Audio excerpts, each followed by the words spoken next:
They didn't just cross a line. They cut straight through it, like it didn't exist, like I didn't exist, and all for water, my water. And yeah, I know how that sounds, like some old Western drama. But give me a minute, because this thing, it spiraled way past a neighbor dispute into something that wiped an entire development off the map. So I live at the far end of a gravel road out in what most folks would call almost nowhere. The pavement fades out about half a mile before my place, and after that it's just dust, rocks, and whatever you're willing to maintain yourself. I bought this land about 8 years ago, not because it was pretty, not because it was cheap, but because of one thing, a spring-fed pond sitting right in the middle of it, nothing fancy. Maybe half an acre wide, but steady, always steady, even when the rest of the county turns into cracked dirt and dead grass every August. And if you've ever tried to grow anything off-grid, you already know water isn't just useful, it's survival. I ran my own gravity line from that pond, built my irrigation setup piece by piece, learned the system like it was part of my body. That pond wasn't scenery. It was the difference between making it through the season or watching everything I built dry up and fail. Now for years, nothing changed. Just me, the land, and the kind of quiet you can actually hear. Until one morning I woke up to the sound of engines. Heavy ones. Not tractors, not pickups, construction equipment. And that's when I found out the ridge just past my north fence had been sold. New project, Silver Creek Estates. Real polished name, right? Luxury homes, mountain views, private access roads, gated community, the whole brochure fantasy. And look, I've seen these things before. Developers come in, carve up land, sell the dream, move on. But this one? This one came with a guy named Nolan Pierce running the site. First time I saw him, he was leaning against a white truck like he owned the horizon, clean boots, spotless hard hat, which already tells you something. Guys actually doing the work don't stay that clean. He walked up, gave me that easy smile, introduced himself like we were about to be friends, started asking questions, property lines, drainage, easements, normal stuff. Then he asked about water. Just casual, too casual. Hey, what's your water source out here? And I told him, because at the time, no reason not to. I said I've got a spring feeding a pond, been reliable for decades, probably longer. He nodded like he filed that away somewhere, smiled again, said, "That's good to know." Yeah, it was good to know for him. A few months went by, construction ramped up, trucks in and out all day, dust clouds hanging over the ridge like weather. I kept to myself, they kept to theirs, no issues. Until the pond started dropping. At first, I told myself it was just a dry stretch. Happens, right? Water fluctuates. But then I measured it. About 6 inches gone in 2 weeks. That's not fluctuation, that's a problem. Another week, another drop. Now I'm paying attention, walking the edges, checking for leaks, cracks, anything. But the pond itself? Solid, no seepage, no break in the banks, nothing that explains where that water's going. And here's the thing, water doesn't just disappear. So I started tracing uphill, following the natural flow line toward the property boundary, step by step, scanning everything. And then I saw it. My fence cut. Not bent, not broken. Cut clean through, barbed wire sliced like it was done with intention. And right past it, fresh earth. A trench, maybe 4 feet deep, running straight from my side into theirs. At that point, I already knew. I just didn't want to say it out loud. I followed the trench. And there it was. Black poly pipe, running underground, disappearing into their construction site like a vein feeding something bigger. I crossed over. Yeah, I didn't ask, and kept walking until I hit their staging area. And that's when it all snapped into focus. Massive water tank, hooked directly into a concrete mixing station. They weren't just taking water, they were feeding their entire operation with it. My water, my spring, being pumped straight into their foundations. I just stood there for a second, looking at it, trying to process how someone gets to that point. Not asking, not negotiating, just deciding. And then I did the only thing that made sense. I pulled out my phone and started recording everything. The pipe, the trench, the tank, the flow, every step of it. Because something told me, this wasn't going to stay small. Then I called Nolan. He picked up on the second ring, real casual, like nothing in the world was wrong. I said, "You got a pipe running from my spring into your site. Want to explain that?" Silence, just for a second. Then he goes, and I'll never forget this tone, smooth, practiced. We had some delivery issues, so we made a temporary adjustment. Temporary. That word just hung there. I looked at the tank, water pouring in like it belonged there, and I said, "You cut my fence, tapped my spring, and you're calling that temporary?" He sighed, like I was the inconvenience. "Look, it's not a big deal, we'll sort it out." That's when it clicked. To him, this wasn't theft, it was logistics. I told him, real clear, "You shut it off." Now, he said he'd look into it. Yeah, that phrase. That's when I stopped talking, because I already knew. He wasn't going to do anything unless someone made him. And I don't mean asked. I mean made. So I got in my truck, drove straight into town. Because if they wanted to treat my land like it didn't matter, I was about to show them exactly how much it did. All right. Let me pause the story right there for a second, because what happened next only makes sense if you understand the game they thought they were playing and the one they were actually in. According to standard procedure, when a developer needs water for construction, especially for something as heavy as concrete production, they either truck it in, secure a municipal supply, or negotiate temporary usage rights. Everything gets documented, insured, and approved, because water isn't just a resource out here. It's regulated property. From a legal perspective, what Nolan and his crew did wasn't some gray area shortcut. It was straight up unauthorized diversion of a registered water source. And here's where it gets serious. In most Western states, water rights don't follow land ownership the way people think they do. They follow priority, meaning older claims outrank newer ones, sometimes by decades. In my spring, it had what's called senior rights. That means even a multi-million-dollar development comes second. Now here's the part most people miss. This is a psychological trap. Developers operate on momentum. Speed equals profit. And once a project starts moving, stopping feels more expensive than cutting corners. So they convince themselves it's temporary, harmless, fixable later. The problem is, later is where consequences live. And Nolan? He had just stepped right into that. By the time I got into town, I wasn't guessing anymore. I wasn't angry in that loud, explosive kind of way.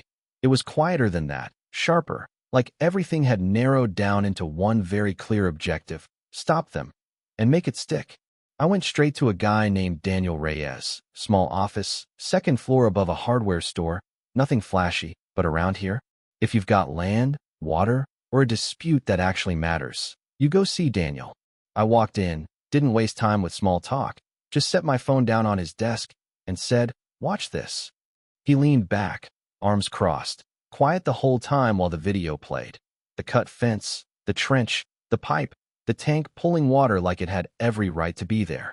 I could see it in his face, that slow shift from curiosity to focus, then to something else, something heavier. He replayed it, twice.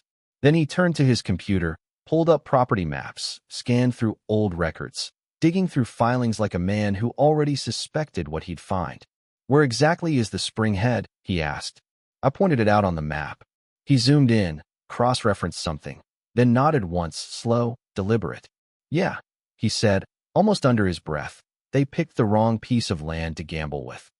Then he looked at me, and this is the moment everything shifted. "Your water rights were filed in 1943. That's senior priority, not just valid, protected." He tapped the desk. "What they're doing, that's not a dispute. That's theft, and not the kind they can explain away." And once he said that, things moved fast. He drafted an emergency injunction that afternoon. I'm talking same day, no waiting, no back and forth.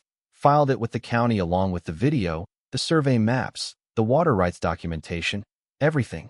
By the next morning, I had a county water enforcement officer and a hydrologist standing on my land. Now these guys, they don't guess, they measure. They walk the trench, trace the pipe, check the flow rate, ran calculations right there in the dirt. Quiet, methodical, like surgeons. One of them looked at the pond level, then back at his notes, and just shook his head slightly. "Over 18,000 gallons, he said, in about 3 weeks.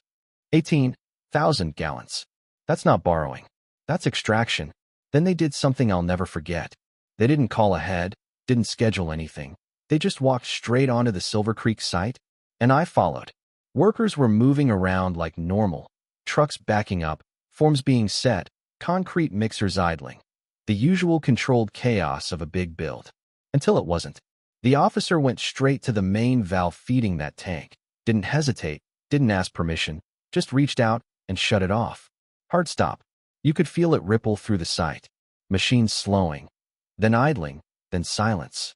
And that's when Nolan came out of one of the trailers, fast. Not panicked yet, but close.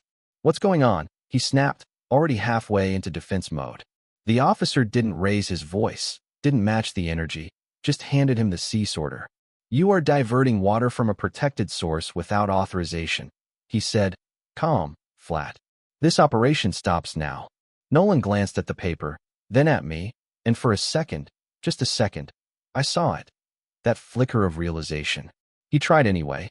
"This is a misunderstanding." The officer cut him off. "Save it for court." And that was it.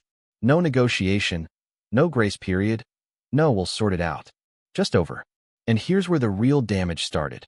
Because shutting off that valve, that wasn't just about water. That was about time. Concrete work doesn't wait. Schedules don't bend.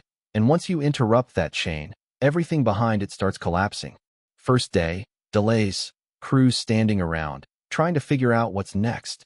Second day, no concrete deliveries. Foundations half finished. Forms sitting exposed. Third day, subcontractors start asking questions, and not the polite kind. By the end of the week, checks started bouncing. And once that happens, people walk. Framers, poor crews, transport guys, they don't stick around for, "We're working on it." They leave. And when they leave, they don't come back. Meanwhile, Daniel filed the civil suit. Trespassing, property damage, unlawful diversion of water, full stack. The state followed with criminal charges. And that's when Silver Creek tried to pivot. First offer came quick, settlement, quiet, contained. Daniel didn't even let me respond. No. Second offer, bigger, faster, clearly desperate. Still no? Because at that point, it wasn't about fixing the problem. It was about setting the record. So it went to court. Now, I'm not going to pretend court is dramatic like in the movies. Most of it is slow, procedural, paperwork stacked on paperwork. But there are moments. Moments where everything tightens, where the air shifts. And this case had a few of those. Their defense tried to frame it as necessity, supply chain issues, temporary workaround, no malicious intent. But intent doesn't erase action. And the evidence? It was clean, too clean. Video of the trench, the pipe, the tank. Survey lines showing exactly where my property ended and theirs began. Historical documentation of the water rights. Flow calculations from the hydrologist. Every piece lined up. And when that happens, there's not much left to argue. The ruling came down hard. Full restitution. They had to restore my land. The fence, the trench, the spring access. Everything back to original condition. They had to pay damages. They had to cover legal costs. And that was just the civil side. The criminal penalties hit separately, fines layered on top of fines. Numbers that don't just hurt, they destabilize. And here's the thing about developments like that. They run on tight margins and tighter timelines. Delay the schedule, increase the costs, add legal pressure. It doesn't take much. About 4 months after that valve got shut off, Silver Creek Estates filed for bankruptcy. Just like that. Millions of dollars gone. Half-built homes sitting empty on the ridge. Concrete foundations that never became anything. And Nolan? Last I heard, he wasn't running projects anymore. Funny how that works. All of it, traced back to one decision. Cut a fence. Run a pipe. Take something that wasn't his. And assume no one would push back. But that's the thing about land, and water, and people who've built something from nothing. We notice. And when we do, we don't forget. So yeah, that's how it ended. Not with some dramatic showdown. Not with shouting or revenge. Just consequences, slow, methodical, unavoidable consequences.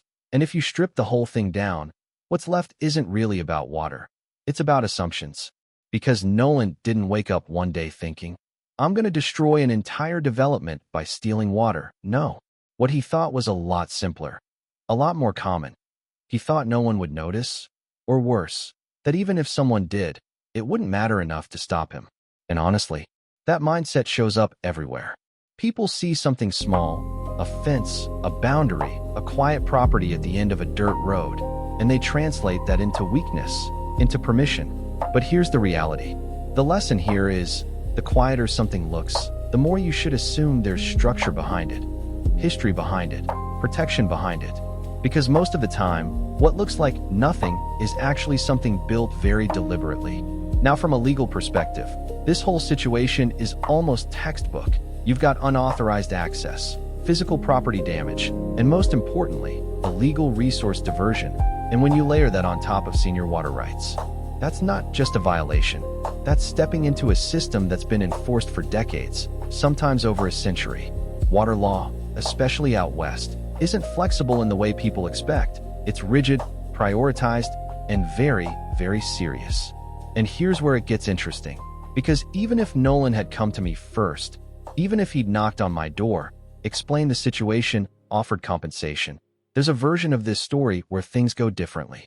Not guaranteed, but possible. Instead, he skipped that step. And that brings us to something deeper. This is a psychological trap. The idea that urgency justifies overreach, that deadlines matter more than boundaries, that if you're building something big enough, the small rules don't apply to you. Developers fall into this all the time. Companies do too. Even individuals. They tell themselves, we'll fix it later. But later? Later is where everything compounds. And by the time you get there, it's not a fix anymore. It's a reckoning. Now let's talk about the part nobody likes to admit. I could have handled this differently. I could have accepted a settlement early, taken the money, signed the paper, let them keep building.